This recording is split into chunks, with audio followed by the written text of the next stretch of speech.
kami. Kasih yang tak berkeputusan sudah Engkau nyatakan dalam kami, membuat kami bisa hidup baik di bumi ini, dan kami percaya Engkau lanjutkan kehidupan kami di dalam kerajaan-Mu. Bersama di Kau senang sentosa selama-lamanya. Kami berterima kasih buat segala sesuatu apa yang sudah Engkau rencanakan dalam kehidupan kami sekalian. Sekalipun banyak kali kami tidak mengerti akan jalan-Mu, tapi biarlah firman-Mu menyatakan bagi kami untuk dengan tidak suatu keraguan pun kami mengikut Engkau sepanjang jalan kehidupan yang sudah Engkau sediakan bagi kami.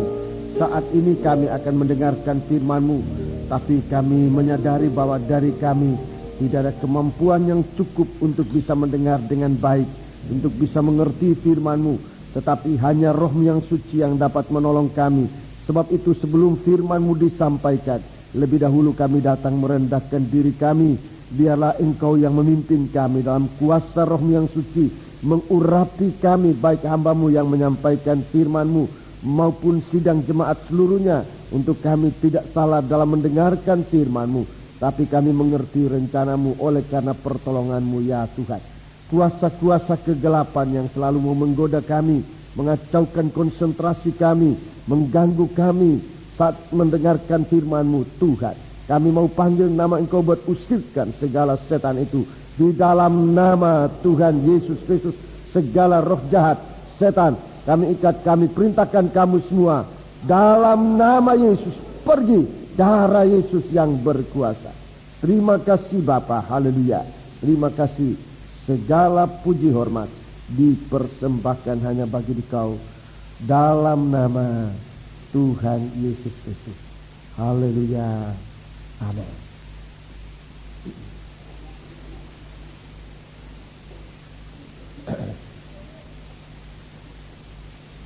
Salam sejahtera diperuntukkan bagi kita sekalian sidang jemaat yang sangat dikasihi Tuhan. Kesempatan yang tersedia bagi kita pada saat ini adalah untuk mendengarkan firman.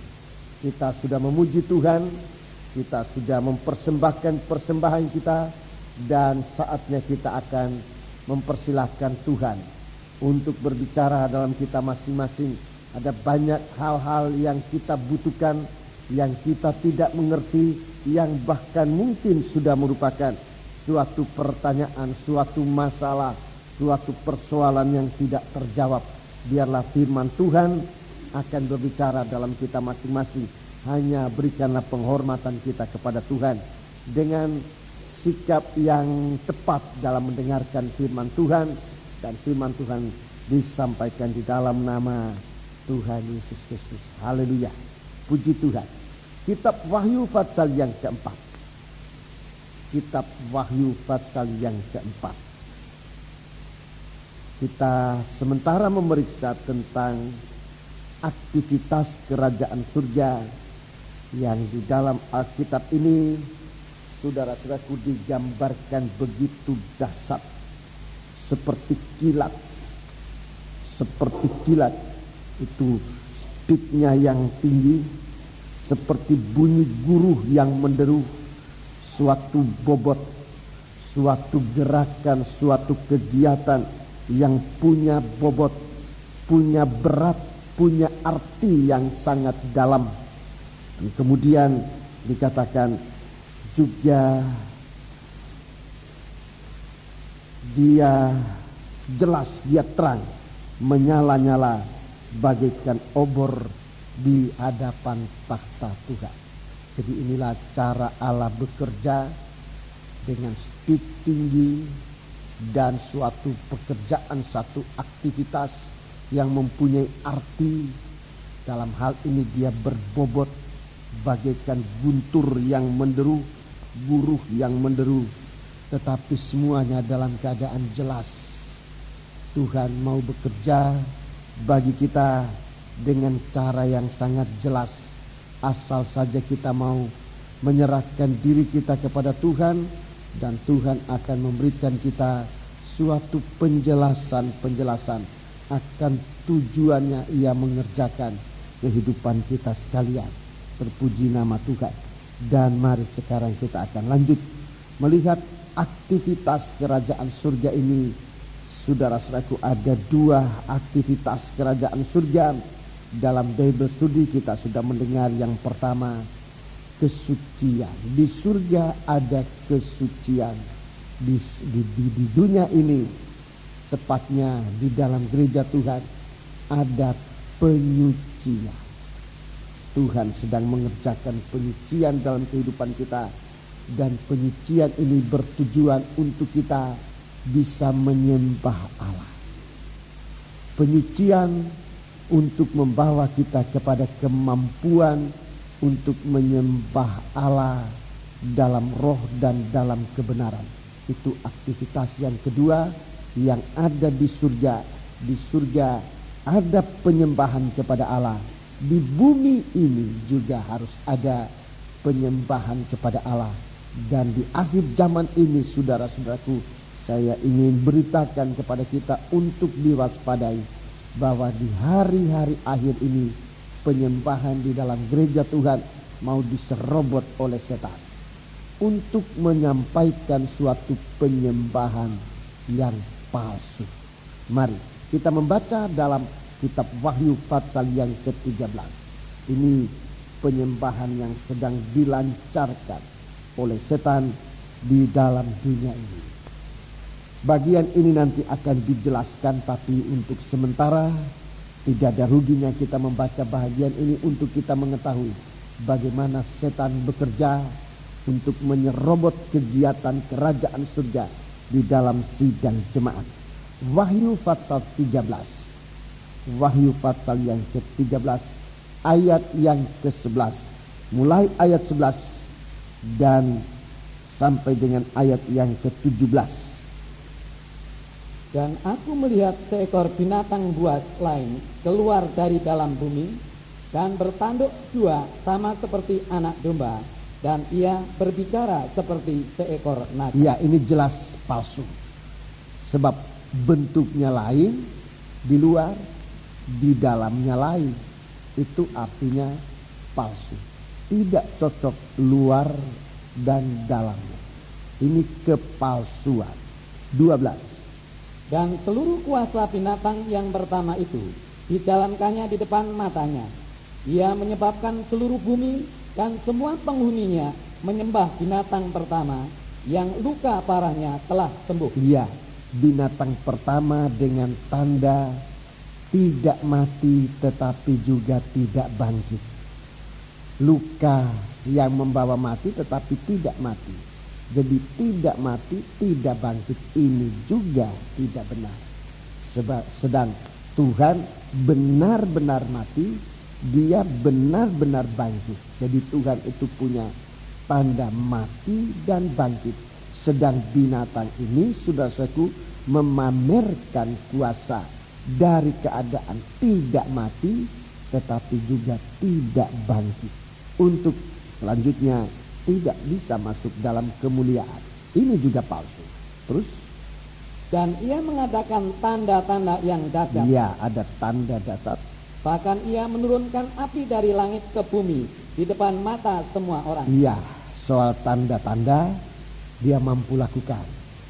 Kemarin dalam kaum muda saya menyampaikan bahwa setan itu juga mempunyai suatu kekuatan, kuasa, tetapi tidak disertai dengan rasa takut akan Allah. Jadi dia mengerjakan tanda-tanda ini untuk mempamerkan dirinya sendiri, kekuasaannya untuk menyeret sekian banyak orang. Dan Tuhan Yesus berkata dalam Injil Matius pasal 24, kalau boleh orang yang terpilih juga. Jadi sampai dengan hamba-hamba Tuhan, dengan tanda-tanda yang dahsyat itu, saudaraku, banyak umat manusia sampai anak-anak Tuhan, bahkan sampai kepada hamba-hamba Tuhan ikut terseret dengan tanda-tanda ini. Jadi perhatikan, pengikutan kita harus berdasarkan iman. Itu yang kuat, harus berdasarkan iman. Itu dasar dari gereja Tuhan. Batu indah yang kemudian disebutkan batu itu mahal, batu itu batu penjuru itulah Yesus Kristus. Kalau gereja Tuhan tidak berada di situ, nanti melihat tanda-tanda ini akan gugur. Waktu Yesus di Yerusalem, saudara-saudaraku, banyak orang percaya dia karena melihat tanda. Tetapi Tuhan tidak mempercayakan dirinya. Itu artinya tanda-tanda itu tidak bisa menjadi dasar yang kuat buat pengikutan kita kepada Tuhan. Iman itu yang harus betul. Terus Ia menyesatkan mereka yang diam di bumi dengan tanda-tanda yang telah diberikan kepadanya untuk dilakukannya di depan mata binatang itu. Dan ia menyuruh mereka yang diam di bumi supaya mereka mendirikan patung untuk menghormati binatang yang luka oleh pedang, namun yang tetap hidup. Iya, tidak mati tetapi juga tidak dalam tanda kebangkitan. Sebab dia memang tidak mati, ya bukan bangkit. Mati itu bangkit. Mati berikutnya bangkit. Kalau tidak mati, tidak ada kebangkitan. Terus, dan kepadanya diberikan kuasa untuk memberikan nyawa kepada patung binatang itu, iya, sehingga patung binatang itu berbicara juga dan bertindak begitu rupa, sehingga semua orang yang tidak menyembah patung binatang itu dibunuh. iya, menyembah binatang. Jadi kegiatannya menyesatkan sampai pada penyembahan kepada binatang. Terus, dan ia menyebabkan sehingga kepada semua orang, kecil atau besar, kaya atau miskin, merdeka atau hamba, diberi tanda pada tangan kanannya atau pada dahinya. iya, Dan tidak seorang pun dapat membeli atau menjual selain daripada mereka yang memakai tanda itu, yaitu nama binatang itu atau bilangan namanya. iya, dalam ayat 16 bilangan namanya adalah 666. 666. Tanda 666, angka 6 itu angka fana, angka daging. Tubuh, jiwa dan roh itu ditandai dengan kefanaan. Ada dua kegiatan di sini, saudara-saudaraku, yang dikerjakan oleh binatang ini adalah nomor satu, menyesatkan. Ini nomor satu. Dalam ayat yang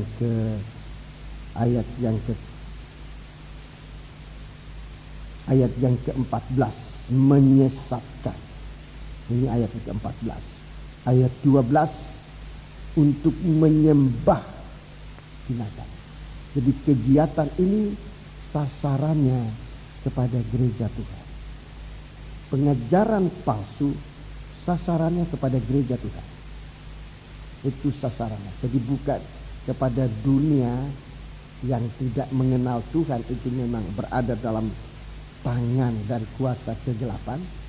Tetapi gereja Tuhan, apalagi yang mengalami penebusan, ini yang mau digoda oleh setan dengan pengajaran-pengajaran sesat. Dan saudara-saudaraku yang wajib, saya katakan wajib, itu artinya tidak bisa ditawar, yang wajib diingat oleh sidang jemaat, bahwa waktu iblis melancarkan pengajaran sesat, gereja Tuhan tidak ada kemampuan untuk menolak. Seperti kena bius, dengan pengajaran. Begitu pengajaran sesat datang, gereja Tuhan menerima saja. Tidak ada suatu kegiatan, suatu kekuatan untuk menolak itu. Dan ini yang sangat ditakutkan oleh Rasul Paulus. Sebagai seorang yang pendiri gereja-gereja di awal permulaan zaman gereja, dia banyak mendirikan gereja-gereja. Apa yang ia takutkan adalah suasana itu. Di saat setan menyampaikan ajaran-ajaran sesatnya, roh-roh sesatnya, saudara-saudaraku, bahkan tidak tanggung-tanggung menampilkan Kristus yang sesat. Sekarang saudara-saudaraku, jabatan-jabatan dari anak Allah ini banyak dipalsukan di dalam gereja Tuhan. Saudara-saudaraku, suatu penampilan dari setan yang sungguh-sungguh memanfaatkan waktu yang singkat. Dan di saat itu Rasul Paulus katakan, gereja Tuhan dalam keadaan tidak punya kemampuan untuk melawan. Menerima saja. Pengajaran apa saja datang, diterima saja. Roh apa saja yang datang, diterima saja. Tidak ada suatu perlawanan. Dan ini yang sangat berbahaya. Pengajaran itu sendiri sudah berbahaya. Tetapi kondisi sidang jemaat yang begitu lemah membuat gereja Tuhan, saudara-saudaraku, diseret seperti ular menyeret Hawa dan Adam ke dalam pelukannya untuk dicampakkan keluar dari Firdaus. Demikian di saat gereja Tuhan nanti akan kembali ke Firdaus. Saya ulangi, ular sudah sempat mencampakkan Adam dan Hawa saat mereka ada di dalam Firdaus, keluar Firdaus dengan segala tipu muslihatnya. Manusia diusir oleh Tuhan dari Taman Eden. Sekarang gereja Tuhan disiapkan untuk kembali ke Taman Eden. Gereja Tuhan disiapkan untuk kembali ke Taman Eden. Saudara-saudaraku, waktu Yesus datang menjemput gerejanya, gereja Tuhan akan dibawa ke Firdaus, ke Taman Eden, akan dibawa ke Firdaus. Menjelang gereja Tuhan akan kembali ke Firdaus, ular yang sama itu dulu di Taman Eden itu sekarang akan muncul. Dia sudah tampil disebut ular naga tua, ular naga yang tua, saudara-saudaraku. Sebab memang umurnya sudah begitu lama, disebutkan ular tua. Tetapi siasatnya makin menjadi. Di saat ini dia akan menghalangi, dia akan merintangi, jangan sampai gereja Tuhan kembali ke Taman Eden dengan menggunakan rencana yang sama. Dalam 2 Korintus pasal 11, 2 Korintus pasal 11, ini yang ditakutkan oleh seorang hamba Tuhan namanya Rasul Paulus. Tapi ini juga, saudara-saudaraku, hal-hal yang harus kita perhatikan sekarang. 2 Korintus pasal 11. 2 Korintus pasal 11. Jadi di saat gereja Tuhan akan dibawa kembali kepada Tuhan, akan diperhadapkan kepada Tuhan sebagai mempelai wanitanya, di saat itu setan tampil. Mari kita baca ayat yang kedua. 2 Korintus 11 ayat yang kedua. Sebab aku cemburu kepada kamu dengan cemburu ilahi. Ya. Karena aku telah mempertunangkan kamu kepada satu laki-laki untuk membawa kamu sebagai perawan suci kepada Kristus. Ya, jadi saat-saat persiapan masuk dalam pesta nikah. Saat-saat persiapan masuk dalam pesta nikah. Kita, gereja Tuhan, dipersiapkan bagaikan perawan yang suci untuk diperhadapkan kepada Kristus tanpa cacat dan celah. Perhatikan ayat 3. Tetapi aku takut. Ya, aku takut. Kalau pikiran kamu disesatkan dari kesetiaan kamu yang sejati kepada Kristus. Ini yang ditakutkan oleh Rasul Paulus. Yang ditakutkan terjadi dalam gereja Tuhan. Tentang kesetiaan. Tentang kesetiaan. Untuk seorang mempelai wanita ini, istilah kesetiaan sangat berarti. Kalau pertunangan aja sudah tidak setia, dikhawatirkan itu akan menjadi penghalang untuk tidak bisa masuk dalam pernikahan. Kalau sekarang kita sudah tidak setia, itu sudah merupakan sesuatu hal yang menghancurkan pengharapan masa depan kita. Ketidaksetiaan itu, saudara, tidak setia melayani, tidak setia dalam ibadah, kelihatan kecil, kelihatan tidak berarti apa-apa. Secara daging kita merasa tidak rugi, tidak melayani. Secara daging kita merasa tidak rugi, tidak melayani. Secara kebutuhan kita merasa kita tidak dirugikan kalau kita tidak melayani. Tetapi kita tidak menyadari bahwa yang sedang dihancurkan oleh setan adalah pengharapan kita untuk bisa bersama dia di dalam perjamuan malam pesta kawin anak domba Allah. Kesetiaan dirusak. Ini yang ditakutkan. Rasul Paulus tidak takut karena gereja itu miskin. Rasul Paulus tidak takut kalau gereja itu miskin. Rasul Paulus tidak takut kalau kita dianiaya oleh apapun juga. Dia tidak takut. Tetapi yang ditakutkan adalah tentang kesetiaan. Yang gereja sendiri tidak merasa takut. Tidak ada orang takut karena tidak setia. Tidak ada. Ketidaksetiaan itu dianggap biasa. Dianggap sebagai satu hal yang sangat biasa. Lain kalau dikatakan dengan ancaman. Ada pembunuhan, ada pembakaran, ada penghancuran. Itu kita takut. Kita berjaga. Jangan terjadi hal semacam itu. Dan memang kita harus berjaga. Tetapi tentang tidak setia, tidak ada orang rasa takut itu. Dan dikerjakan secara gampang. Secara otomatis. Masuk, tidak setia. Itu dianggap bukan sesuatu hal. Tapi Rasul Paulus katakan, ini yang ditakutkan. Sesat dari kesetiaan. Ini yang sangat dasar.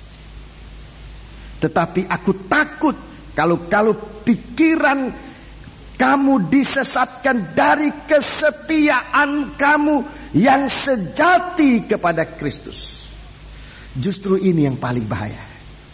Hawa dan Adam keluar dari Taman Eden karena tidak setia. Dengarkan istilah ini.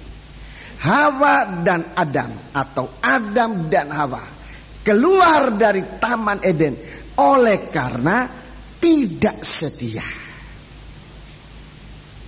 Sekarang gereja Tuhan tidak bisa masuk ke Taman Eden atau ke perjamuan malam pesta kawin anak domba Allah juga oleh karena tidak setia. Sama. Jadi sistem dari setan ini sama. Saudara-saudaraku, menjelang hari Tuhan, sementara di sorga itu ada penyembahan, itu adalah pekerjaan dari orang-orang yang menang, orang-orang yang setia. Di dunia ini, saudara-saudaraku, hal yang ditakutkan ini sedang terjadi di dalam gereja Tuhan. Tidak setia. Ini malapetaka yang tidak ditakuti oleh anggota gereja Tuhan. Ini malapetaka yang tidak ditakuti oleh hamba-hamba Tuhan. Ini malapetaka yang tidak ditakuti oleh anggota Sangkor. Ini malapetaka yang tidak ditakuti oleh pemain-pemain musik. Ini malapetaka yang tidak ditakuti oleh guru-guru sekolah minggu.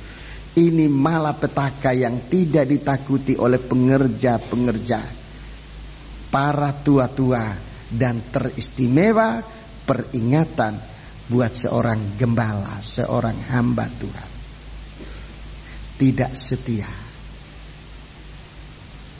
Ini yang sangat dasar. Kalau kita ada rasa takut, kalau kita tidak setia, kita sebetulnya terpelihara. Tapi yang sekarang gawat adalah karena gereja Tuhan tidak merasa takut kalau ia tidak setia. Malah ada yang merasa bangga, merasa hebat kalau tidak melayani, kalau tidak kebaktian. Dan kalau ia datang kebaktian, merasa berjasa kepada pendeta, bahkan merasa berjasa kepada Tuhan. Saya bicara ini agak keras. Tapi bukan untuk mengancam, tapi untuk memperingatkan kita, waktu ini dahsyat. Waktu ini sangat dahsyat. Saya pun harus diperingatkan oleh Tuhan. Sebab seringkali untuk meninggalkan pekerjaan Tuhan tanpa ada rasa takut kepada Tuhan. Biasa. Rasa biasa. Seperti tidak ada risiko apa-apa. Dan memang iblis sembunyikan risiko itu. Seperti waktu iblis bicara kepada Adam dan Hawa, dia sangat menutup risiko yang akan terjadi dengan menunjukkan hal-hal yang menyenangkan daging. Praktik itu dikerjakan kembali oleh setan sekarang ini di saat gereja Tuhan disiapkan untuk kembali ke Taman Eden. Seorang yang sempat mempersiapkan diri, itulah orang yang tersalib bersama Yesus di kayu salib. Dia mempersiapkan diri. Dia sudah merasa bagaimana dia sudah menggunakan hidupnya sia-sia selama di dunia. Tapi akhir hidup, entah hanya beberapa saat, tapi dia sudah gunakan dengan mengatakan, Tuhan, ingat akan daku. Ingat akan daku kalau engkau datang sebagai raja. Tuhan katakan, aku berkata kepadamu, hari ini engkau bersama aku, perhatikan, di Firdaus. Tuhan membawa manusia kembali ke Firdaus untuk berkerajaan 1000 tahun. Suasana Firdaus, suasana Taman Eden. Saudara-saudaraku, ke sana gereja Tuhan akan dibawa. Firdaus dimulaikan, kerajaan 1000 tahun dimulaikan dengan perjamuan malam, pesta kawin anak domba Allah.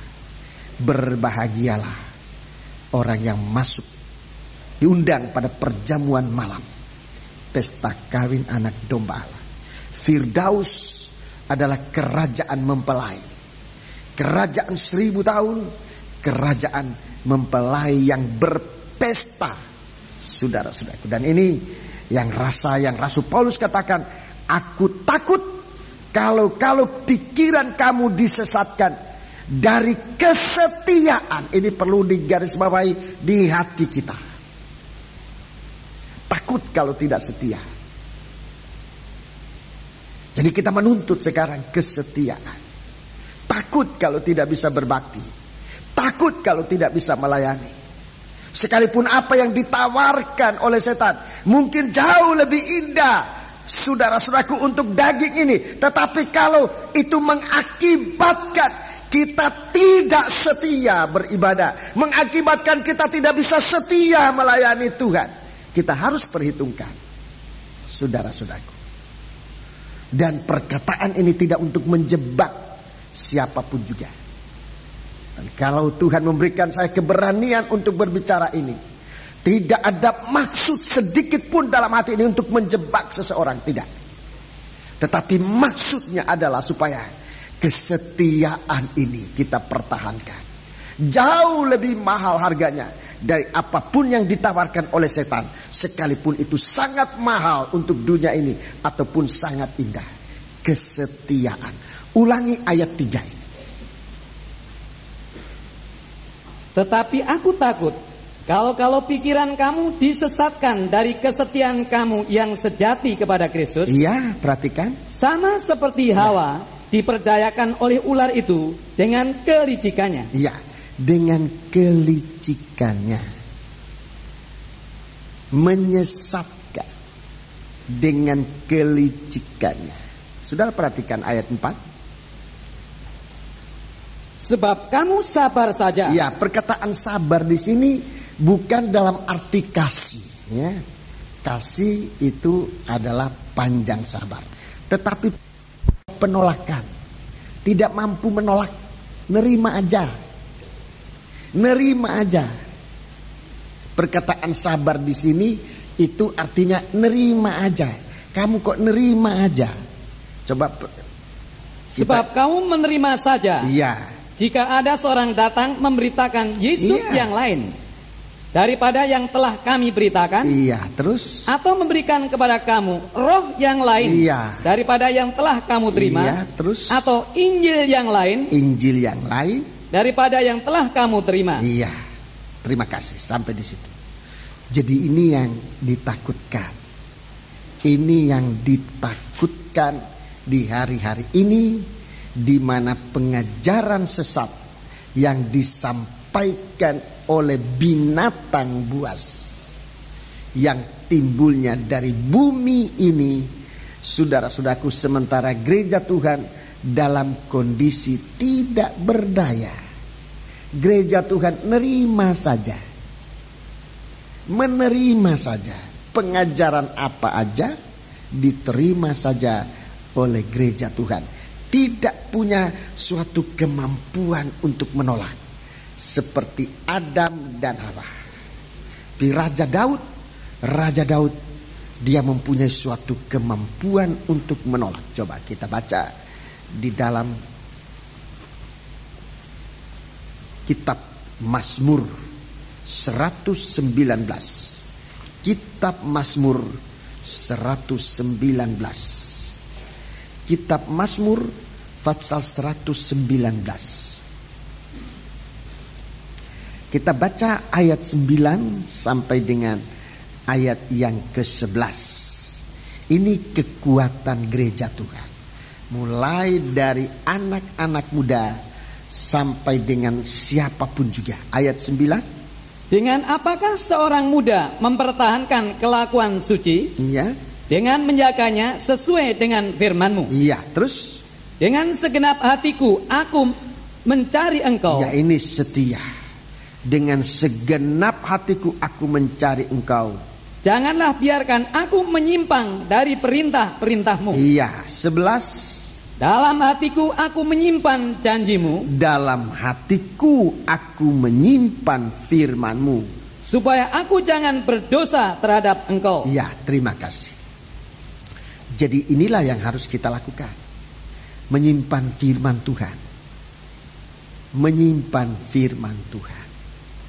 Dan ini pula yang sekarang mulai ditinggalkan oleh gereja Tuhan. Sementara kita sesungguhnya sangat membutuhkan firman Tuhan yang kuat. Gereja Tuhan malah mohon firman yang tidak kuat. Firman Tuhan yang tidak menggali sampai menemukan batu. Itulah batu karang Kristus Yesus. Gereja Tuhan malah sementara mencari apa yang ringan-ringan. Ini suatu malapetaka. Dalam hatiku aku menyimpan firman, supaya aku jangan berdosa terhadap Engkau. Mari 105 ayat 105. Ayat 105. Firman-Mu itu pelita bagi kakiku. Firman-Mu itu pelita bagi kakiku dan terang bagi jalanku. Ya, terima kasih, terang bagi jalanku. Inilah kegiatan surga, saudara-saudaraku. Dalam penyucian, supaya kita ada gairah untuk menyembah Allah, untuk mencari Tuhan. Perkataan menyembah Allah itu sudah terkandung suatu kesetiaan yang sungguh-sungguh kepada Allah. Itu sebabnya kesetiaan itu diukur seperti penyembahan itu diukur oleh Tuhan. Haleluya. Supaya kita sampai kepada tujuan. Itulah Yesus Kristus. Sementara kita diperhadapkan oleh Tuhan, sementara kita disiapkan oleh Tuhan untuk diperhadapkan kepada dirinya tanpa cacat dan celah. Firman kita abaikan. Kalau firman diabaikan, apa yang mengarahkan kita kepada sasaran yang tepat? Kalau firman tidak ditegakkan, firman tidak ditempatkan di tempat yang terutama, apa yang bisa mengarahkan kita kepada Kristus Yesus? Gak ada yang bisa mengarahkan tepat. Kalau kita ikut Tuhan hanya untuk mencari berkat kekayaan, iblis bisa. Dan bisa membelokkan arah. Tidak kepada Tuhan. Kita baca dalam kitab Wahyu pasal yang ke-13 tadi. Bagaimana iblis membelokkan. Kalau kita ikut Tuhan hanya untuk kepentingan daging, seperti berkat kekayaan, sekalipun kita butuhkan. Gereja Tuhan membutuhkan uang, gereja Tuhan membutuhkan kekayaan, tapi bukan itu arah. Arah kita adalah Kristus Yesus. Dan Tuhan sendiri mengatakan, apa gunanya kamu memiliki seantero dunia ini dengan segala isi, tapi jiwamu binasa. Itu artinya tidak sampai kepada Kristus, tidak sampai kepada Tuhan. Kita mau perhatikan ini. Sementara kita diberkati oleh Tuhan, jangan arah ibadah kita, pelayanan kita dibelokkan kepada yang lain. Tetapi berikan firman Tuhan, itu menerangi. Firman-Mu merupakan pelita bagi kakiku dan terang bagi jalanku. Pelita bagi kaki itu artinya setiap langkah kita diatur oleh firman, supaya jangan gampang terserandung. Terang bagi jalanku itu artinya firman itu memberikan arah. Firman memberikan arah bagaimana kita berjalan dalam rohani ini, dalam ibadah kita dan dalam pelayanan kita. Harus ada arah yang tepat. Dan ini yang iblis tahu. Sehingga soal arah ini dikacaukan oleh setan. Disesatkan oleh setan. Dalam Wahyu pasal 13 itu, pengajaran-pengajaran sesat, saudara-saudaraku, mengacaukan penyembahan. Artinya mengacaukan arah kita. Penyembahan itu artinya mengarahkan hidup kita kepada Tuhan. Itu penyembahan. Tapi kalau penyembahan itu sudah disesatkan dengan pengajaran-pengajaran yang sesat, semakin jauh arah itu, semakin kita jauh dari Tuhan. Itu sebabnya perhatikan, firman Tuhan harus memberi arah bagaimana kita ini hidup. Dalam Efesus pasal 4, Efesus pasal 4, ini arah. Efesus pasal 4, kita baca Efesus pasal yang keempat. Efesus pasal 4. Efesus pasal 4 ayat 15. Tetapi dengan teguh berpegang kepada kebenaran di dalam kasih, Iya.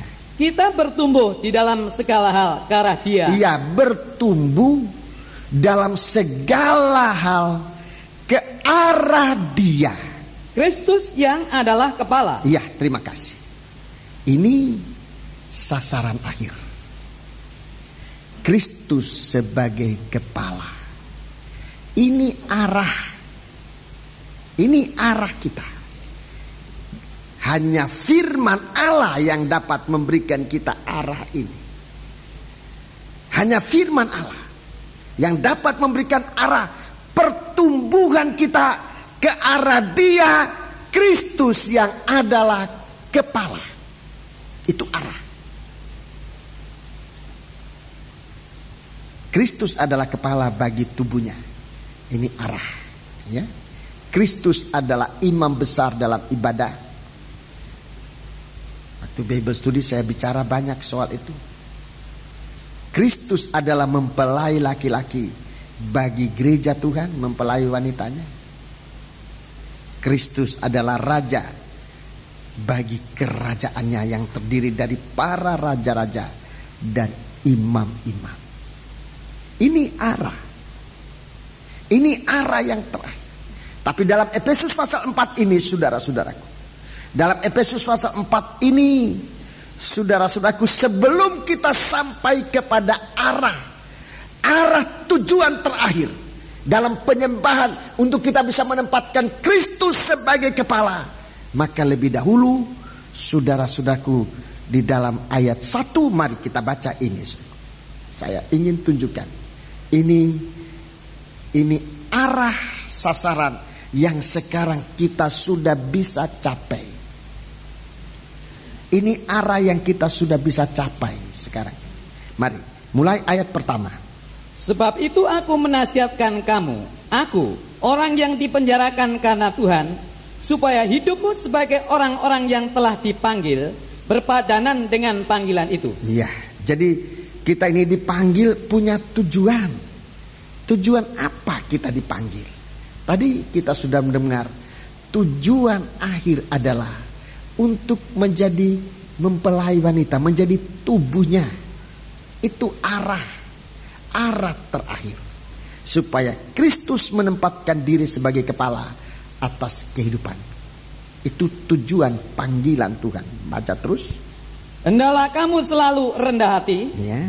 lemah lembut, dan sabar. Ya. Tunjukkanlah kasihmu dalam hal saling membantu. Ya. Dan berusahalah memelihara kesatuan roh oleh ikatan damai sejahtera. Satu tubuh dan satu roh, sebagaimana kamu telah dipanggil kepada satu pengharapan yang terkandung dalam panggilanmu. Ya.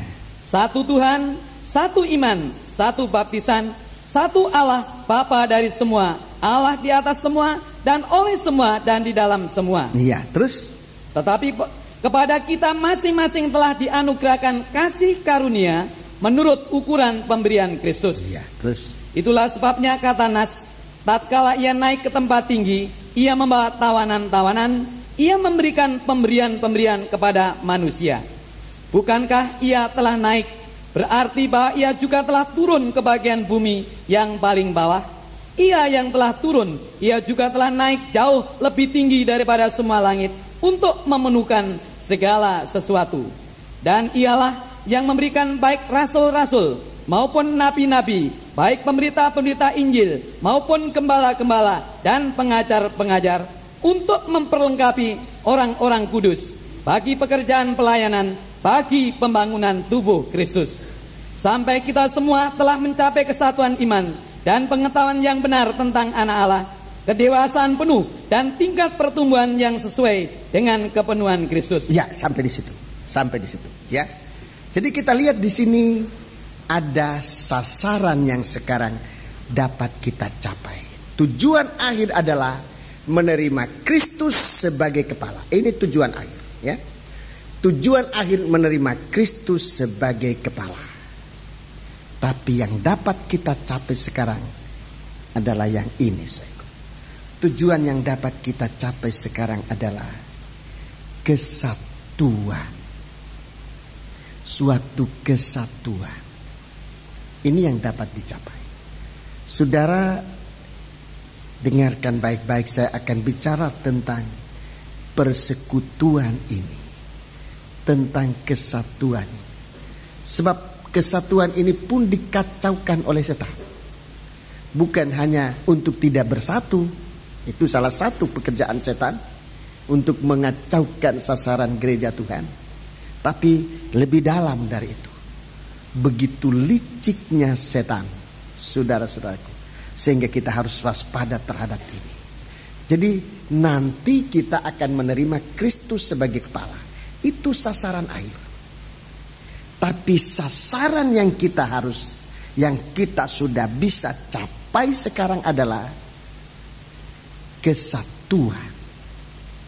Yang dalam ayat ini jelas katakan kesatuan tubuh Kristus, melengkapi orang-orang kudus bagi pelayanan, bagi pembangunan tubuh Kristus. Ini kesatuan.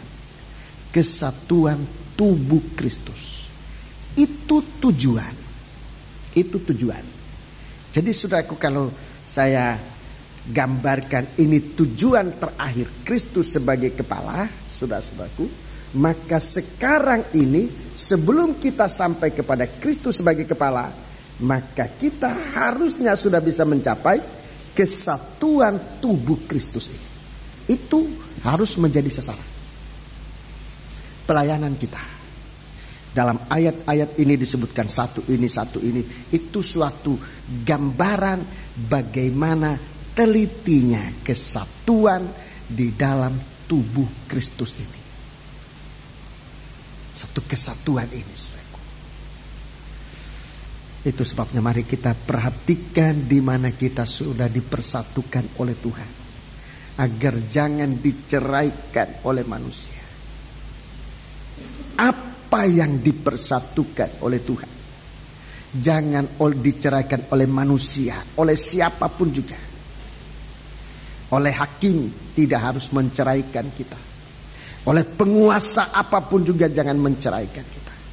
Oleh diri kita sendiri, jangan berkeinginan untuk menceraikan apa yang disekutukan oleh Tuhan. Sebab itu sasaran yang kita bisa capai sekarang. Kalau kesatuan ini kita tidak bisa capai sekarang, jangan mimpi tentang Yerusalem, apalagi Yerusalem. Jangan mimpi tentang Firdaus itu, saudara, tentang kerajaan damai. Sebab ini sasaran yang Tuhan siapkan bagi kita. Tuhan memanggil kita dengan mempunyai suatu tujuan panggilan, yaitu supaya kita menjadi tubuh yang menerima Kristus sebagai kepala. Tetapi sekarang, sebelum kita menerima Kristus sebagai kepala, bagaimana tubuh ini dipersekutukan oleh Tuhan. Salah satu yang disatukan oleh Tuhan adalah suami istri. Orang Farisi berusaha, bagaimana mungkin bisa suami istri itu dipisahkan? Dan kemudian mereka begitu keras, dan Musa memberikan kesempatan, kalau bercerai berikan surat talak. Tetapi sebenarnya itu bukan tujuan Tuhan, itu tujuan hati yang keras. Tuhan mau supaya kita menjadi satu di dalam tubuh Kristus. Itu artinya, saudara-saudaraku, setiap pribadi mengarah, ibadah ini mengarah kemana? Kepada pembangunan tubuh Kristus. Itu tujuan ibadah. Berkat boleh, tidak salah berkat. Saudara beribadah supaya diberkati boleh, tapi bukan itu salah satu tujuan. Itu bukan salah satu tujuan. Itu hanya pelengkap. Tuhan memang memberkati orang yang ikut Tuhan, itu jelas. Tapi kalau itu jadi tujuan, kita bisa sesat. Bisa sesat. Mendapat kedudukan bisa, boleh, tidak salah. Saya juga mendapat kedudukan, tapi bukan itu tujuan. Kalau yang saya cari dalam ibadah untuk mendapatkan kedudukan, saya bisa sesat. Banyak hal-hal yang kita butuhkan dalam hidup di dunia ini, tapi bukan itu tujuan. Itu hanya pemberian Tuhan, berkat Tuhan, kasih sayang Tuhan bagi kita. Itu bukan tujuan. Kalau itu dijadikan tujuan, itu sebabnya gereja Tuhan lemah, tidak punya daya, tidak punya daya tangkal terhadap segala sesuatu yang merasuk untuk menghancurkan tubuh ini. Kalau gereja Tuhan punya tujuan, yang bisa dicapai sekarang adalah pembangunan tubuh Kristus. Pembangunan tubuh Kristus. Gereja itu kuat dalam kesatuan. Itu yang harus bisa dicapai sekarang. Setiap pribadi arahnya bagaimana tubuh Kristus itu dibangun. Setiap mempelai dalam persiapan, saya selalu katakan, dalam nanti kamu masuk dalam nikah, ada percecokan. Ada percecokan, ada silang pendapat dan sebagainya. Tapi jangan itu memisahkan kamu. Itu bukan tujuan untuk menikah. Tujuan kamu menikah bukan supaya kaya, sekalipun saudara perlu kekayaan. Tujuan menikah bukan untuk ini dan itu, bukan itu tujuannya. Tujuan kamu menikah supaya jadi satu. Orang dua jadi satu. Itu yang saya sampaikan kalau saya mempersiapkan orang menikah. Sehingga di hadapan Tuhan, dengan kesiapan mereka untuk menjadi satu, saya berdoa mengampuni kalau ada kesalahan, dan kemudian Tuhan kiranya memberkati. Tujuannya supaya nikah ini jadi satu. Apa yang disatukan oleh Tuhan jangan dirombak, jangan diceraikan oleh manusia. Saudara-saudaraku, pengadilan pada prinsipnya tidak mau menceraikan suami istri. Dan tapi kalau orang-orang ke pengadilan untuk minta berpisah, sebetulnya bagi hakim itu sendiri sungguh berat. Mereka itu berusaha untuk menyatukan. Tapi kalau tetap orang itu berkeras hati untuk cerai, saudara-saudaraku, sangat disayangkan. Sangat disayangkan. Apalagi kalau nikah yang dibawa kepada Tuhan.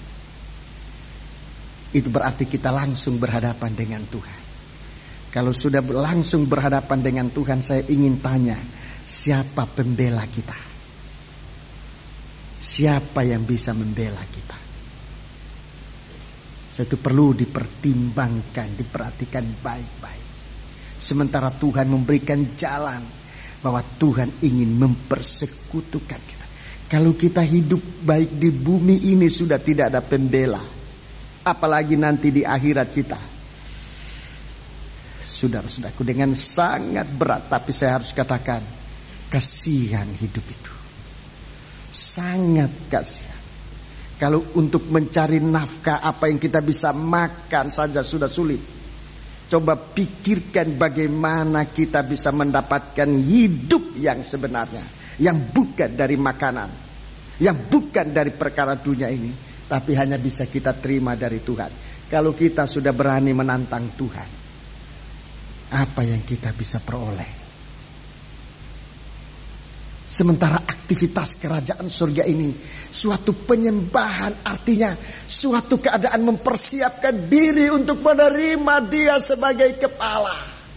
Tapi bagaimana Dia akan duduk sebagai kepala dalam kehidupan kita, dalam rumah tangga kita, kalau tubuh ini berantakan? Itu sebabnya Tuhan mau penyembahan yang benar itu dikerjakan oleh Tuhan lewat firman-Nya untuk mempersekutukan kita. Sasaran yang bisa dicapai di dunia sekarang ini, saudara-saudara. Jangan sampai kesempatan dipersekutukan oleh Tuhan ini lewat dan tidak ada kesempatan lagi. Tuhan mau tolong kita, saudara-saudara.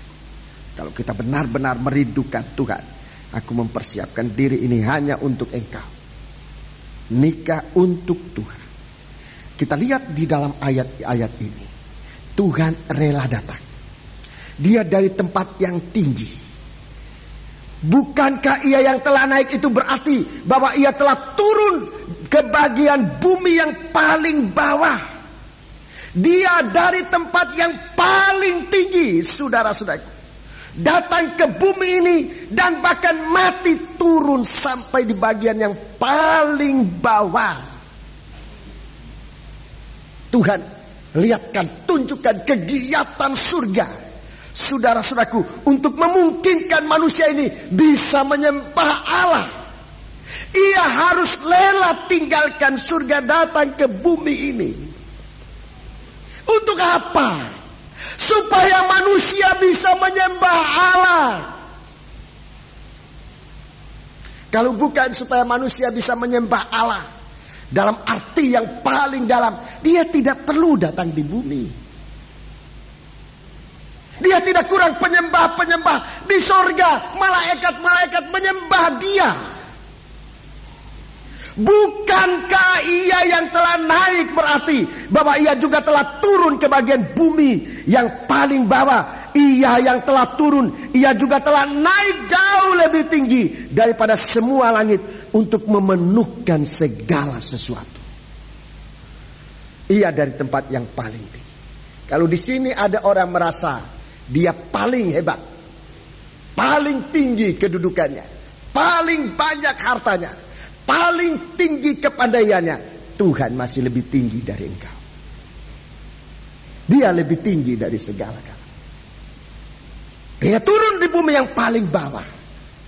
Kalau di sini ada yang merasa sudah tidak punya pengharapan, suatu kehidupan yang sangat miskin dari semua manusia, Yesus lebih miskin dari saudara. Kalau ada di sini yang merasa menderita, Yesus lebih menderita dari saudara. Dia yang paling tinggi, dia pula yang paling bawah. Supaya apa? Supaya dia menjangkau semua manusia ini. Yang kaya, yang miskin, yang susah, yang senang. Semua dapat dijangkau oleh dia. Dia ingin mempersekutukan kita. Dengan tidak melihat latar belakang kita dari mana, siapapun juga kita. Tapi Tuhan mau menyatukan kita. Tuhan mau menolong kita. Supaya kehidupan kita, arah kehidupan kita ini bukan untuk hidup seorang diri. Tidak baik manusia itu seorang dirinya. Kalau Allah mengatakan tidak baik, jangan coba-coba mengatakan aku lebih baik. Tidak lebih baik. Kalau Allah mempersekutukan kita menjadi suami istri, kecuali saudara tidak dipanggil untuk menikah, itu lain soal. Tapi kalau kita dipersekutukan oleh Tuhan menikah, jangan menipu diri sendiri mengatakan lebih baik bercerai, katanya orang Manado. Artinya lebih baik bercerai. Tidak lebih baik. Yang lebih baik rukun. Bagaimanapun kalau berperang itu akibatnya tidak baik. Yang lebih baik adalah rukun damai. Itu maunya Tuhan. Kita bersekutu, kita kembali, saling memaafkan, saling menerima. Kita kembali, Tuhan pembela kita. Kalau Tuhan yang membela kita, Rasul Paulus dengan tegas dia katakan, kalau Tuhan di pihak kita, siapa yang melawan kita? Ini bukan perkataan sekedar diucapkan. Ini perkataan yang disampaikan dalam arti yang sangat dalam. Di sini kita lihat Tuhan yang turun sampai di tempat yang paling bawah. Ia juga nanti naik sampai di tempat yang paling atas. Dia membawa semua kita yang tertawan ini. Semua manusia yang sempat dibelenggu oleh kesalahannya dalam berpikir, oleh karena kesalahannya dalam bertindak, oleh kesalahannya dalam berucap kata. Saudaraku, banyak kesalahan-kesalahan yang kita lakukan yang sempat membelenggu kita. Tapi kalau kita melihat sekarang Tuhan datang, saudara lihat apa yang ia lakukan. Tuhan datang membawa berkat. Tuhan datang di tengah-tengah kita bukan untuk menambah masalah, tidak. Waktu Adam dan Hawa jatuh dalam dosa, Tuhan datang kepada Adam dan Hawa. Adam dan Hawa salah terima dengan kunjungan Tuhan. Salah terima dengan suara Tuhan yang memanggil dia. Mereka salah terima. Mereka menjadi takut, mereka lari tinggalkan Tuhan. Kesalahan yang dipelihara sampai sekarang ini. Manusia jatuh dalam dosa, bukannya kembali kepada Tuhan, malah lari tinggalkan Tuhan. Kesalahan yang tetap dipertahankan oleh manusia, tapi Tuhan tetap bersuara. Adam, Adam, atau hei manusia, di mana engkau? Mungkin saudara sudah bersembunyi jauh dari mata Tuhan. Merasa saudara memikirkan saudara bisa tersembunyi dalam kegiatanmu jauh dari Tuhan. Saudara mungkin merasa tersembunyi jauh dari pergaulan anak-anak Tuhan. Merasa saudara pikir di sana saudara bisa bersembunyi dari mata Tuhan. Saudara tidak bisa bersembunyi dari mata Tuhan, sebab Tuhan mengasihi engkau. Saudara mungkin bisa berpura-pura, oh inilah kebahagiaan. Tapi kepura-puraan tidak bisa menyembunyikan saudara di hadapan mata Tuhan. Sebab Tuhan mengasihi engkau. Dan bagi Tuhan tidak membutuhkan pertolongan si A, si B. Kalau Tuhan tidak mengasihi engkau untuk melenyapkan sekejap. Tapi karena kasihnya, ia mengejar saudara kemanapun saudara pergi. Tuhan memanggil Adam, hei manusia, di mana engkau? Adam, aku takut Tuhan. Seandainya saat itu Adam mengaku, aku sudah salah. Toh Tuhan sudah tahu kesalahan. Tuhan hanya ingin lihat kesetiaan kita yang terakhir. Kesetiaan kita banyak kita sudah gugurkan dengan meninggalkan Tuhan, meninggalkan tempat yang disediakan oleh Tuhan. Untuk bahagia kita sudah tinggalkan seperti Adam dan Hawa. Hanya kesetiaan terakhir yang Tuhan tunjukkan adalah kalau Tuhan tanya, jawab yang jujur. Itu kesetiaan terakhir. Apa engkau sudah makan buah yang kukatakan kepadamu jangan engkau makan? Sebetulnya kejujuran yang terakhir adalah iya Tuhan. Itu namanya ngaku. Ngaku dosa itu kesetiaan terakhir yang ditunggu oleh Tuhan. Yang kita ucapkan dari mulut ini. Dari hati kita mengaku, dari hati kita percaya. Mulut mengaku dan kita selamat. Roma 14. Itu yang kita tidak lakukan. Hanya itu yang Tuhan tunggu. Kalau kesetiaan kita sudah gugur banyak, hanya tinggal yang terakhir ini. Kalau manusia mau ngaku di hadapan Tuhan. Mau ngaku di hadapan Tuhan. Iya Tuhan. Tetapi lihat, manusia tidak ngaku. Manusia malah menghakimi orang lain. Karena perempuan itu Tuhan. Waktu pergi kepada perempuan, Tuhan jawab tanya dia tinggi kepada ular. Tidak ada pengertian. Perpanjangan sabar Allah.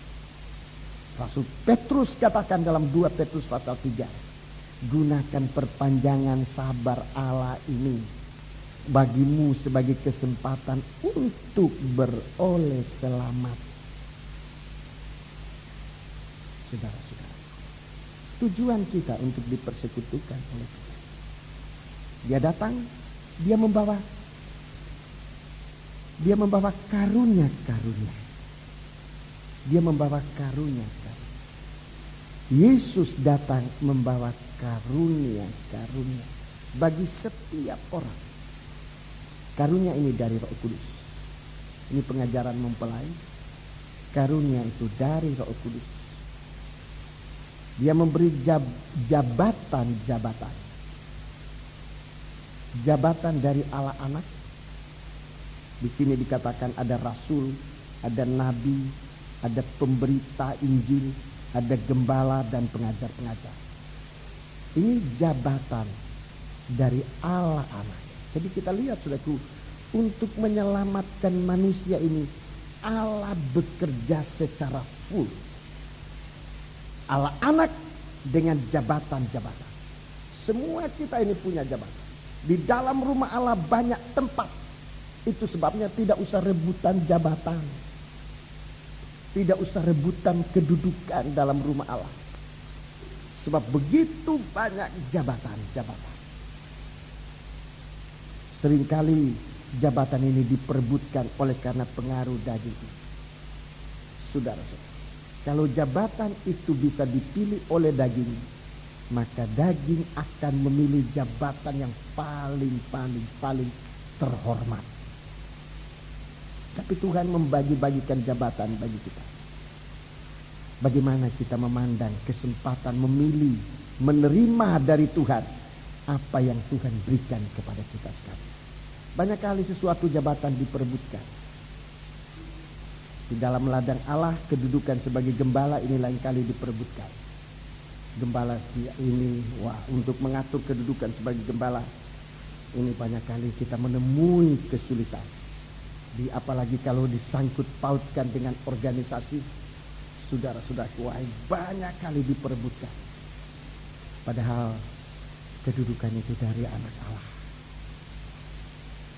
Bagi saya kalau sesuatu diperebutkan, buat saya ya sudah, kalau mau perebutkan itu silahkan, pasti enak. Kalau ada jabatan yang orang tidak suka, pasti tidak enak. Ya kalau itu Tuhan kasihkan saya, itulah saya punya. Tidak apa-apa. Dan banyak kali Tuhan memberikan berkat.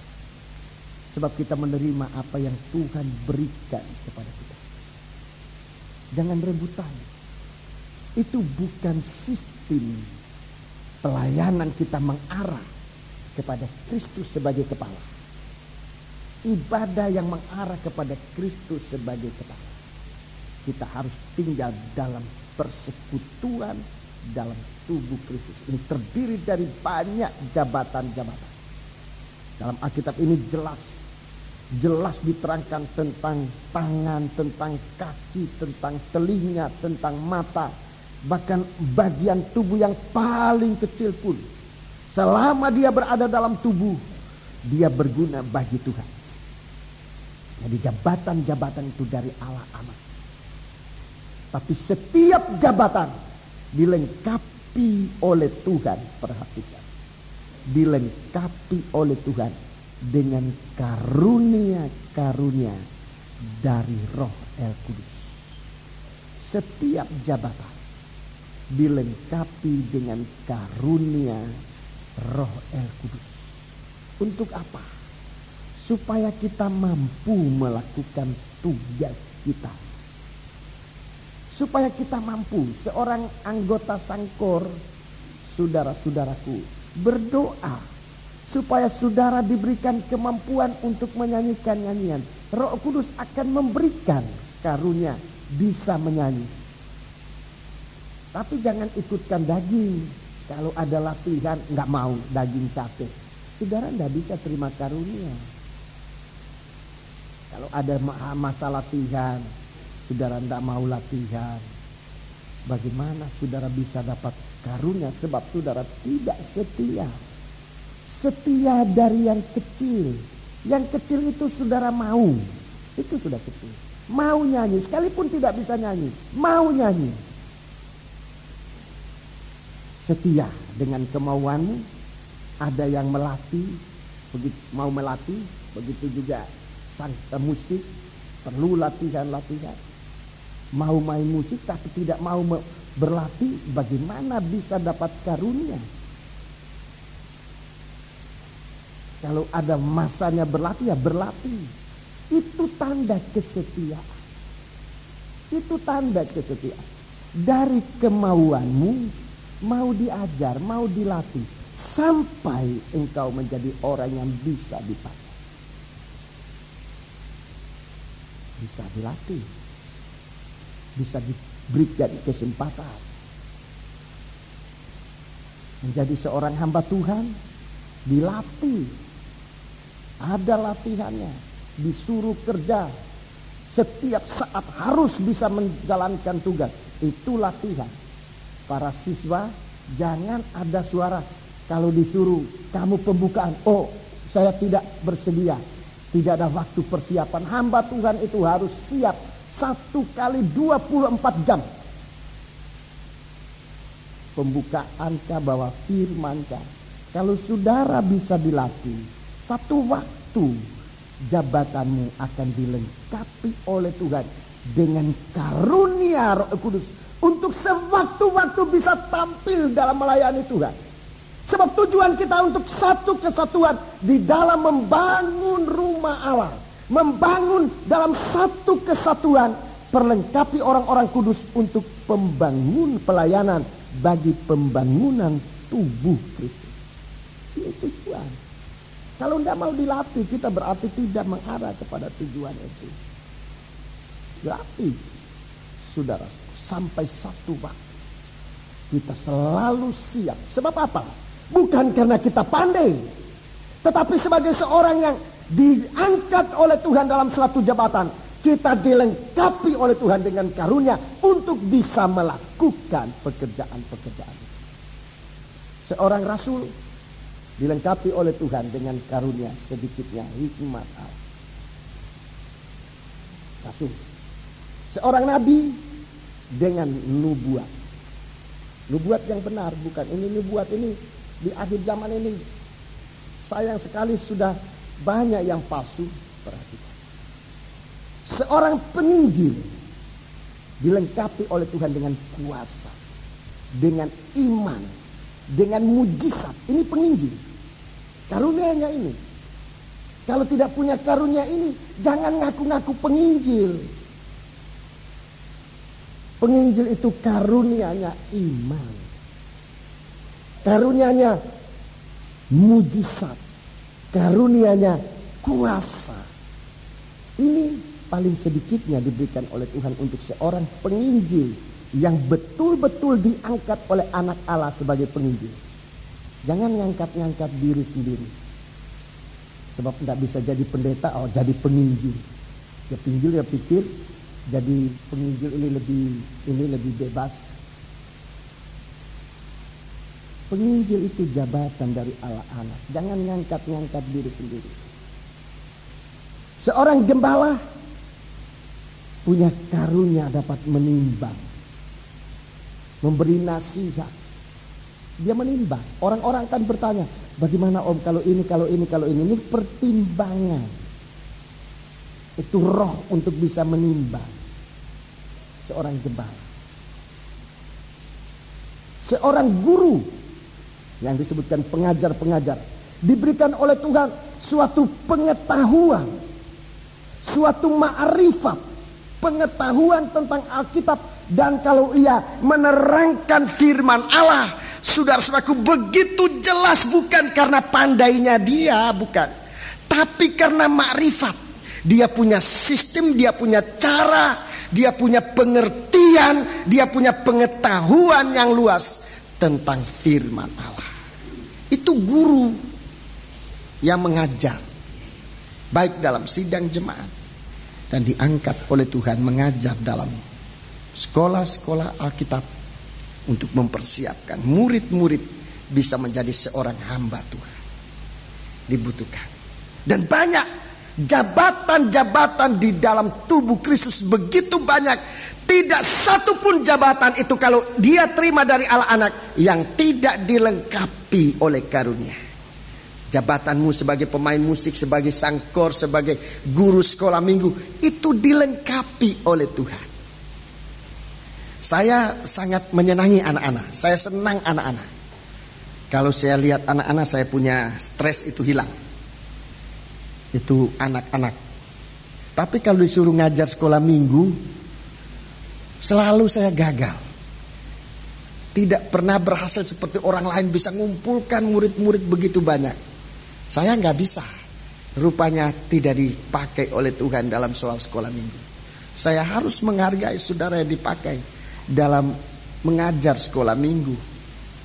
Seorang penginjil jangan pikir, wah aku seorang penginjil mengumpulkan jiwa-jiwa banyak. Kamu gembala hanya 12 orang. Yesus gembala agung, jemaatnya berapa orang? Berapa orang? Cuma 12 orang bawa sana sini. Dia gembala agung. Jangan mengecilkan. Kamu sudah sekian lama jadi gembala, jemaatmu cuma 10 orang. Tapi kalau dia setia dalam penggembalaan, siapakah kita yang bisa mengecilkan seorang gembala dengan anggota 10 atau 2 orang? Kalau itu yang Tuhan percayakan kepada dia. Jangan seorang penginjil menghinakan seorang gembala, apalagi guru. Apalagi guru. Guru ini kasihan, selalu bilang, saya kasih tahu kepada murid-murid. Guru dulu, apa saudara masih ingat gurumu waktu kelas 1 SD? Waktu guru kelas 1 SD. Apa masih ingat? Sekarang saudara sudah jadi pengusaha, sudah jadi jenderal, sudah jadi apa masih ingat kira-kira dulu gurumu waktu kelas 1? Mungkin sekarang dia masih bergumul dengan 1 tambah 1 sama dengan berapa anak-anak? 2, ada yang bilang 3. Tapi dia tekun. Kasihan guru itu. Jangan katakan wah guru itu. Ya nasib guru ya begitu. Muridnya sudah jadi jenderal, dia tetap 1 tambah 1 sama dengan 2. Hargailah gurumu. Saling menghargai. Itu dalam persekutuan. Hargai. Kalau saudara masih bisa menemukan gurumu waktu kelas 1 dulu, hormatilah dia. Waktu zaman Belanda, saya jadi guru waktu zaman Belanda. Itu kami diajarkan begini. Kamu guru kelas 1 itu merubah monyet jadi orang. Itu guru kelas 1 itu. monyet jadi orang. Itu oleh guru kelas 1. Kepala sekolah punya tugas itu, mengajar di kelas 1. Begitu berat. Tapi itu yang paling dilupakan oleh orang-orang. Kalau dosennya masih diingat, tapi guru kelas 1 apa masih diingat? Belum tentu. Itulah sifat manusia. Melupakan, mengecilkan satu dengan yang lain. Dan itu bukan tujuan hidup. Sebagai anak Tuhan yang tujuannya untuk menerima Kristus sebagai kepala.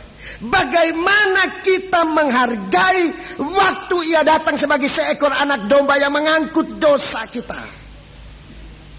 Kita mau masuk kerajaan surga, tapi kita abaikan Kristus yang pernah mati ganti kita.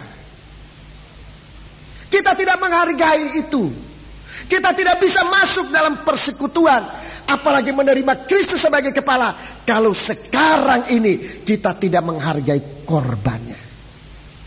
Persekutuan kita dengan Tuhan di waktu penderitaannya itu perlu. Itu yang banyak kali dilupakan oleh anak-anak Tuhan. Waktu kita belum mencapai berkat dari Tuhan, kita mengasihi Tuhan, kita berdoa, kita mohon. Tapi setelah kita diberkati oleh Tuhan, apakah kita masih menghargai korban Kristus dengan cara, kalau kita melihat orang lain susah, apa hati kita masih susah? Kalau kita melihat orang lain berdosa, apa kita merasa kasihan pengalaman orang berdosa itu seperti dulu pengalaman kita? Kalau kita masih berpikir sejauh itu artinya kita tinggal dalam persekutuan tubuh Kristus yang masih banyak hal-hal yang perlu dipikul bersama. Segala pelayanan kita, ibadah kita, dalam jabatan apapun kita berada, harus diarahkan kepada pembangunan tubuh Kristus, persekutuan, fellowship. Itu harus diarahkan ke situ. Sebab kita tidak mungkin sempurna tanpa yang lain. Kita sempurna di dalam Dia. Begitu banyaknya anak-anak Tuhan, saudara-saudaraku. Begitu banyak anak-anak Tuhan di seluruh bumi ini. Kita saling menghargai satu dengan yang lain. Jadi sudah lihat, jabatan dari Allah Anak, karunia dari Roh Kudus, sekarang melaksanakan bagaimana? Saudara punya jabatan pemain musik, karunia bisa main musik. Bagaimana menjalankannya? Bagaimana menjalankannya? Kasih dari Allah Bapa. Menjalankan tugas itu dengan kekuatan kasih dari Allah Bapa. Bisa main musik, jabatanmu main musik, memainkannya dengan kasih. Itu kamu ada dalam persekutuan tubuh. Kalau tidak, masih bisa tercecer. Jadi saya ulangi, jabatan dari Allah Anak, karunia dari Roh Kudus, tapi melaksanakan tugas oleh kasih dari Allah Bapa. Bermain musik karena mengasihi Tuhan, menyanyi karena mengasihi Tuhan, beribadah karena mengasihi Tuhan, berkhotbah karena mengasihi Tuhan. Ini kuat. Seorang hamba Tuhan senior, dia berkata, segala sesuatu bisa dikerjakan tanpa kasih. Saudara bisa main musik tanpa kasih? Bisa. Bisa. Saudara bisa nyanyi tanpa kasih? Bisa. Seorang pengkhotbah bisa berkhotbah tanpa kasih? Bisa. Tapi hasilnya kosong. Hasilnya kosong. Kalau kita mau berhasil menempatkan Kristus sebagai kepala, gunakan jabatan yang ada dengan karunia yang dilengkapkan oleh Tuhan bagi kita, dengan mengerjakan itu di dalam kasih. Persekutuan harus di dalam kasih-Nya Tuhan. Puji Tuhan. Saya tidak mau memperpanjang. Semoga apa yang saudara terima berkesan di hati, terukir di hati. Ibadah, pelayanan, arahnya kepada Kristus kepada tubuh Kristus, kepada persekutuan tubuh Kristus. Tapi jalankanlah itu dengan kasih Allah. Beribadah karena mengasihi Allah. Melayani dengan mengasihi Allah. Haleluya. Dan kita akan sampai pada tujuan terakhir, yaitu menerima Kristus sebagai kepala. Puji Tuhan. Kita bangkit berdiri. Kita bangkit berdiri. Kasih dari surga. 201 nyanyian rohani.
Dari atas, kasih dari surga. Kasih dari surga memenuhi tempat ini. Biar kita merasakan kasihnya surga. Kasih dari Allah. Haleluya.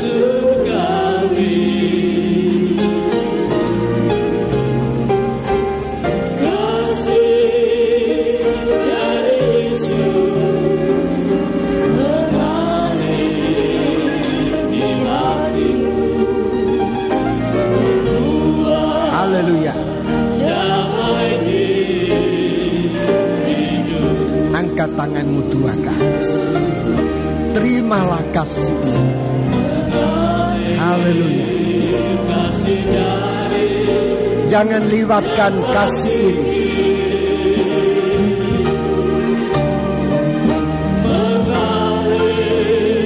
Haleluya. Kalau ada kebencian di dalam hati, siapkan hati ini dialiri oleh kasih, diliwati oleh kasih ini. Semoga kasih ini tinggal dalam hati.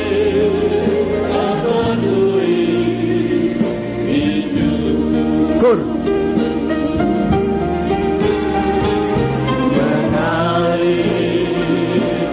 Dari tempat ini, haleluya, mengalir kasih dari tatalah Bapa, mengalir, mengalir, mengalir dan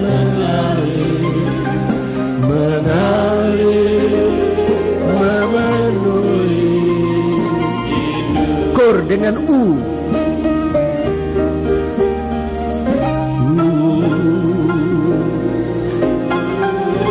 Haleluya.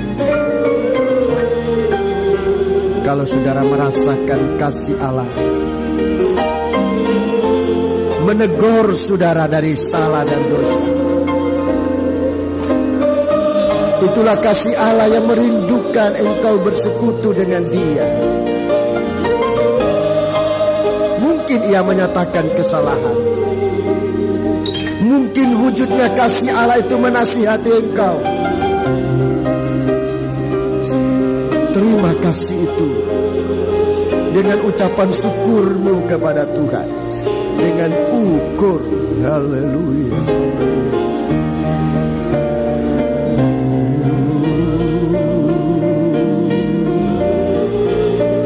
saudara bisa menerima dengan rela hati, sudah akan merasakan aktivitas kasih itu dalam hati, dalam nikah, mengerjakan segala sesuatu menjadi indah kembali, lebih indah dari apa yang kita pikirkan, lebih indah dari masa-masa sebelum kita hidup di dalam kasih-Nya.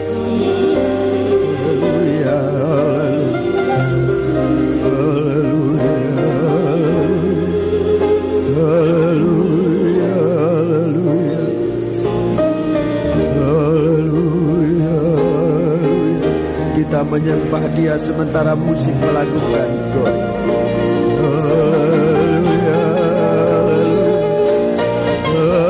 Pertama kita menundukkan kepala. Bapa di surga, terima kasih buat berkat pada pagi hari ini, dan kami kembali, biarlah berkat mengetapkan kehidupan kami untuk kami hidup bertahan menghadapi macam-macam gelombang yang menggoda kami untuk jatuh, tapi biarlah kuatkan kami. Sebelum kami kembali, kami berdoa buat permohonan-permohonan yang sempat dibacakan, buat penyertaan-Mu untuk mereka yang dalam perjalanan ke Eropa. Tuhan, sudah dibacakan nama-nama mereka, Engkau menyertai kiranya dalam perjalanan, dalam kendaraan apapun yang digunakan, di darat, di udara, dan tibakan dengan selamat di tempat tujuan, dan kembali pula dengan selamat ke Surabaya sini dengan segala berkat kasih sayang-Mu. Kami berdoa buat mereka yang dalam keadaan sakit, baik di sini di Surabaya, di luar negeri, di rumah sakit, di rumah-rumah. Tuhan, Engkau tahu di mana mereka berada. Kami percaya Engkau mampu menyembuhkan mereka, tapi kuasa kegelapan, setan penyakit yang sempat mengganggu, Tuhan, kami panggil nama Engkau buat usir dia. Di dalam nama Tuhan Yesus Kristus, segala setan kami ikat, kami perintahkan kamu semua dalam nama Yesus, pergi. Darah Yesus yang berkuasa.